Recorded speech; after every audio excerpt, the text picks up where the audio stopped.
राधे राधे तथा हरे कृष्णा। आज हम चलते हैं दूसरे अध्याय के महात्म्य की ओर, जो भगवान श्री कृष्ण ने हमारी लक्ष्मी जी को बताया था, जो नारायण जी ने लक्ष्मी जी को जो महात्म्य सुनाया था, उसके बारे में आज हम जानते हैं और चलते हैं और सुनते हैं कि क्या बोला। आइए, हरे कृष्ण हरि बोल। श्री नारायण जी बोले, हे लक्ष्मी, दक्षिण देश में एक पूर्ण नाम का नगर था। वहाँ एक देव सुशर्मा धनवान रहता था।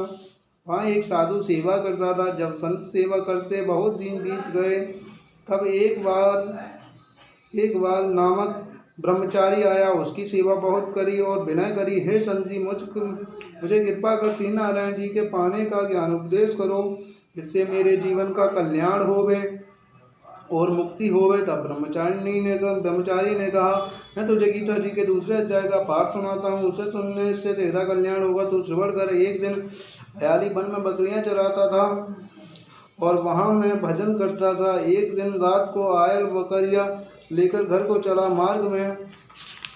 मार्ग में एक सिंह बैठा था। एक बकरी सबसे आगे चली आती देखकर शेर भाग गया।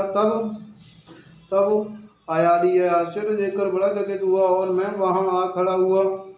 वह चरवाहे ने मुझे कहा, मैंने यह आश्चर्य देखा कि बकरी देख शेर डर के भाग गया।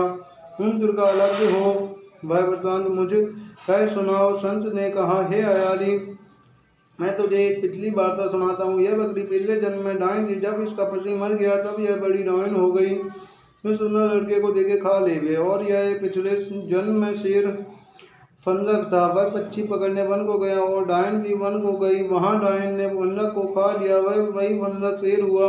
वही डायन बकरी हुई। शेर को पिछले जन्म की खबर थी, इसीलिए बकरी को देखकर शेर ने जाना कि अब ये मुझे खाने आई है। यह हयाली ने कहा, मैं पिछले जन्म में कौन था? तब संत ने कहा, तू पिछले जन्म में चांडाल था। हयाली ने कहा, हे ब्रह्मचारी जी, कोई ऐसा उपाय भी है जिससे हम तीनों ही इस अधम देह से छूटे? तब संत जी ने कहा, हम तीनों का उद्धार करते हैं। यह कह संत जी ने गीता के अक्षर सुनाए।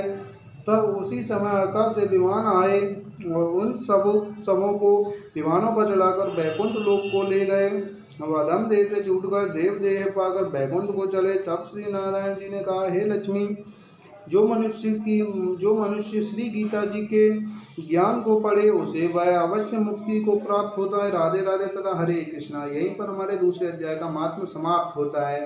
तो आपको यह चाहिए कि भगवत गीता पढ़ें और ज़्यादा से ज़्यादा स्मरण करें, जिससे और इस वीडियो को आप अपने रिश्तेदारी में, रिलेशनशिप में भी शेयर कर सकते हैं, जिससे वो भी जाने और वो भी भक्ति में आगे बढ़े। राधे राधे हरे कृष्णा हरि बोल।